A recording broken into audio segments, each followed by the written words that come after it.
Les gens disaient duel à distance entre les Argentins, Icardi, Benedetto. Stop, j'ai rien vu du tout. Absolument rien. Salut à tous les potos, j'espère que vous allez bien. Je crois qu'on ne peut faire mieux après cette victoire 4-0 face à l'ennemi marseillais. Il y a 4 buts, il n'y en a aucun encaissé. Il y a eu des guerriers sur le terrain, notamment en première mi-temps. En seconde, ils auraient pu rendre la victoire encore plus historique. Mais au final, il y a 4 buts. Comme je l'ai dit, il n'y en a aucun qui ont été encaissés. Il y a la victoire. Mais au-delà de tout ça, il y a l'humiliation dans ce classico. Ça fait très plaisir dans un Parc des Princes en furie comme d'habitude. Super tifo, petit mot pour les ultras, on démarre ce débrief avec les ultras qui encore une fois ont été au rendez-vous. Et ce soir, les joueurs aussi ont été au rendez-vous. Même si les 10 premières minutes, sur les 10 premières, on peut dire que Marseille se créait 2 occasions qu'ils auraient pu conclure, notamment Valère Germain qui manque le cadre. Et puis après, punition totale. Alors, sans ballon, oui, parce qu'avec ballon, on les a pas trop vus avec le ballon, donc on peut pas cerner le plan de jeu qu'ils avaient. Sans ballon, c'était un 4-5-1, voilà, avec une ligne de défense à 4, une ligne de milieu de terrain à 5, un Dario Benedetto qui était pas très investi dans l'effort défensif, qui pressait pas beaucoup. Thiago Silva, Kimpembe, Marquinhos, pépère tranquillement en première rampe de relance. Herrera, très bon, encore une fois, ce soir, j'aime beaucoup Herrera. Tout simplement, si on devait résumer Ander Herrera en un mot, c'est sa simplicité, que ce soit hors du terrain, voilà, qui se caractérise par sa modestie, par les paroles qu'il a, le sérieux et tout ça.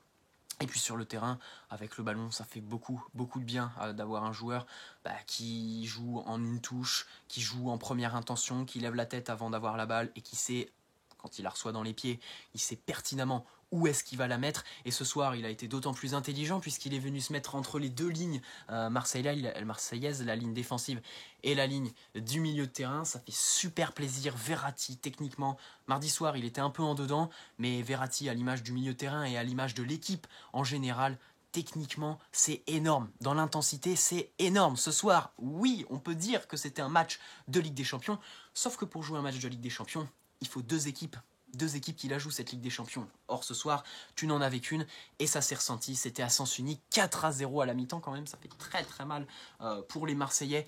Icardi, énorme, hein, énorme Icardi. Je crois qu'il touche 9 ballons en première mi-temps. Il y a des appels qui sont tout le temps très justes, qui sont tout le temps intéressants, qui apportent toujours, peu importe si son partenaire lui met ou lui met pas, c'est des appels qui apportent à l'équipe avec ballon. De haut but, je savais pas qu'il était aussi fort. À un moment, il lance Mbappé sur une passe quand même qui est assez difficile à réaliser. Techniquement, il est pas mal de haut but, il est vraiment très solide. Bon après, Camara et Chaleta Car, je sais pas comment on prononce, c'était catastrophique ce soir. On peut peut-être noter pour les Marseillais le bon match, il en prend 4 quand même, mais Mandanda qui retarde l'échéance en première mi-temps, puisque oui, il a fait 2 ou 3 arrêts qui ont été décisifs, et puis de l'autre côté, tu as le Mbappé qui... il a compris en fait Mbappé. Il a compris que Marseille défendait en ligne et du coup il redescendait. Il savait qu'il pouvait pas prendre la profondeur, que Marseille empêchait Paris de prendre la profondeur. Sauf que la construction, il est redescendu, il est venu apporter. Il y a eu une relation avec Verratti, mais ça s'est ressenti. 14 ballons échangés entre les deux joueurs et pas n'importe lesquels. Vraiment, techniquement, c'est énorme. Les vacances à Ibiza, ça fait du bien visiblement. Et puis il y a ce doublé. Encore une fois, 3 matchs, 6 buts. Et encore, sur les 3 matchs, il y en a 2 qui jouent presque à moitié. Et celui-là, où il sort à l'heure de jeu pour l'entrée de Cavani, bon, je ne vais pas dire malheureusement, Cavani qui rentre sur le côté gauche, c'est dommage, mais d'un autre côté, il a déjà prouvé qu'il savait s'adapter, qu'il savait jouer sur le côté gauche. Et puis Icardi, tu peux pas le faire coulisser sur ce côté-là. Icardi, il est bon qu'à un seul endroit, c'est dans la surface et en pointe. Et puis aussi le vidéo Di Maria, je prépare une vidéo sur lui parce que vraiment, hommage à Di Maria, encore une fois, doublé de passes décisives ce soir. Omniprésent, au milieu de terrain, il y a eu l'intensité qu'il fallait, tout simplement. Tout simplement. Mais en face, c'est vrai que Marseille, très faible. Très faible. Il y a eu un plan de jeu. On peut juste les remercier pour ça. Il y a eu un plan de jeu. Parce que comparé à Lyon il y a un mois qui met le bus en défense, ou alors au Marseille d'il y a 2 ans qui vient au Parc des Princes avec ce même bus, ce soir ils ont décidé de jouer un peu, même s'il y a eu un gros problème au niveau du pressing. Et le second problème dans le problème, c'est que tu as un problème, mais ton problème, tu le résolus pas. Eh oui, André Villas-Boas qui résolut pas son problème, du coup, fin de la première mi-temps, 4-0 pour Paris. Eh oui, faut commencer à réfléchir quand t'en prends un, quand t'en prends deux, faut commencer à réfléchir. Le troisième, bah là, faut peut-être changer quelque chose, et puis bah, quand t'en prends quatre, ça y est, c'est terminé, le match est plié. Petit bémol, deux petits bémols à poser sur la deuxième mi-temps. Voilà, Paris qui a été plus, on va dire, dans l'optique de gérer. C'est dommage, puisque comme je l'ai dit, comme les gens, comme je pense tout le monde le pense, c'était un match avec une grosse intensité, une intensité niveau Ligue des Champions. Le problème, c'est que pour préparer au mieux ces matchs de Ligue des Champions, bah tu dois jouer tes entraînements, parce qu'on peut le dire, hein, c'était un entraînement, cette deuxième mi-temps, ça s'est transformé en entraînement. Tu peux quand même essayer d'aller chercher, d'une part bah, pour les supporters, d'une autre part pour rendre historique, comme je l'ai dit au début, et puis d'une troisième part pour préparer au mieux et essayer d'enfoncer le clou en te mettant vraiment top, comme dirait Thomas Tuchel, Ligue des Champions. Thomas Tuchel qui était d'ailleurs énervé sur son banc, il a poussé quelques gueulantes, notamment envers Verratti et Ander Herrera. Lui voulait vraiment que le ballon circule beaucoup plus vite, bien sûr, notamment en deuxième mi-temps, puisque c'est vrai que bah, Paris s'est mis à gérer. Ils se sont fait peur, hein, une ou deux fois, voilà, notamment le petit jeune de 18 ans marseillais qui tire, ça passe près du cadre. Tu sentais que si Paris accélérait, bah, ça pouvait faire mal à n'importe quel moment. Au final, il n'y a pas eu de 5-0. Tout s'est joué en première mi-temps. Écoutez, que dire de mieux? Moi, personnellement, je suis très heureux pour Icardi, qui marque encore un doublé. Icardi, il est vraiment énorme.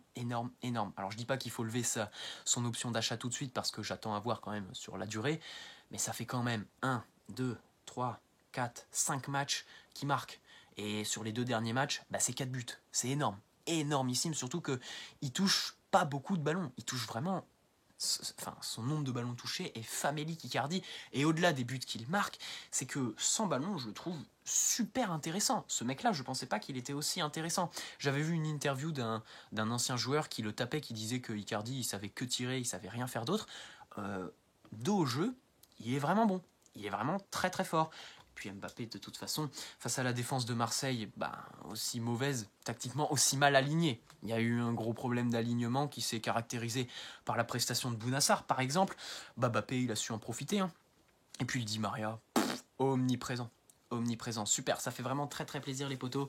N'hésitez pas à me donner vos petits avis dans l'espace commentaire. C'était mon débrief de ce 4-0. Ah, ça fait du bien.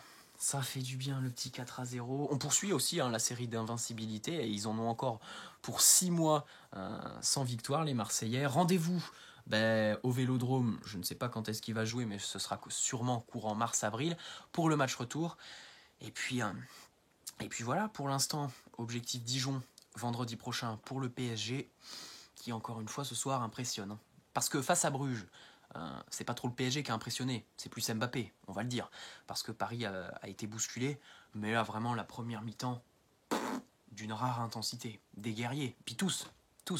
C'est ça, parce que des fois t'en as qui font des grosses prestations, t'en as qui sont constants, comme Juan Bernat par exemple, mais là ce soir, tous. Tous vraiment super bons. Kimpembe, puis ils ont été intelligents. Ils ont vu que Marseille...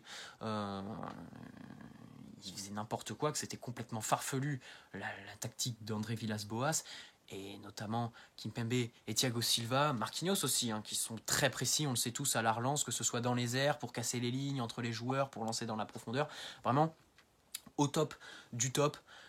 Et puis, on va passer une super nuit, je pense. Bon, les potos, sur ce, très bonne nuit. N'hésite pas à poser ton petit like si cette vidéo t'a plu, si ce petit débrief t'a plu. N'hésite pas à t'abonner si ce n'est pas déjà fait. Merci Paris de nous avoir fait rêver. L'humiliation est là et c'est le principal, j'ai envie de dire. C'est le principal. Ah oui, petit bémol sur Colin Dagba qui revenait de blessure, certes. Il revient de blessure, mais à chaque fois qu'il touchait le ballon, vraiment, j'ai vu ça à 4, 5, 6 reprises quand même. À chaque fois, il se projetait pas. Et c'est dommage, parce qu'il y avait un boulevard. Di Maria, le duel Di Maria-Sakai, il était à sens unique. Sakai était complètement déboussolé face à Di Maria. Et Dagba aurait pu en profiter. Mais bon, voilà, il a préféré jouer la sécurité à chaque fois qu'il avait le ballon et temporiser, repartir de derrière. Enfin, Marc, vu comment Thiago Silva et Kimpembe ont été bons, peut-être qu'il avait raison aussi, le petit Dagba. Mais bon, il est sorti. Encore une fois, une bonne entrée de Paredes qui a obtenu pas mal de fautes. J'ai surtout retenu ça. Il a bien orienté, toujours en première intention, Paredes. Il sait ce qu'il fait, les airs. Et puis, oui aussi, quand on parle de pied en rupture, je voulais venir sur le pied en rupture de Verratti. Délice de passe sur le deuxième but d'Icardi, magnifique Verratti, encore une fois ce soir techniquement, il avait été pas ouf face à Bruges mardi, ce soir super bon. Verratti techniquement énorme, la relation avec Mbappé, Ander Herrera très intelligent, il redescend, à chaque fois il passe, il propose, il est tout le temps en mouvement, parce que c'est vrai que l'équipe parfois elle bouge pas beaucoup, certes quand il y a Mbappé c'est un peu mieux, mais voilà, au milieu de terrain il redescend, il vient s'intercaler entre les joueurs, il avance. Sur certaines phases, je voyais le milieu de terrain quand même, c'était un triangle, hein. Vraiment. Tu avais Marquinhos, tu avais Verratti qui était plus proche de la ligne, on va dire, que le but adverse, et tu avais Ander Herrera qui était très très très très haut, presque sur la même ligne que Di Maria, et ça m'a fait vraiment plaisir. Hommage à Herrera ce soir, hommage à toute l'équipe, hommage aux Marseillais. Ciao, bisous.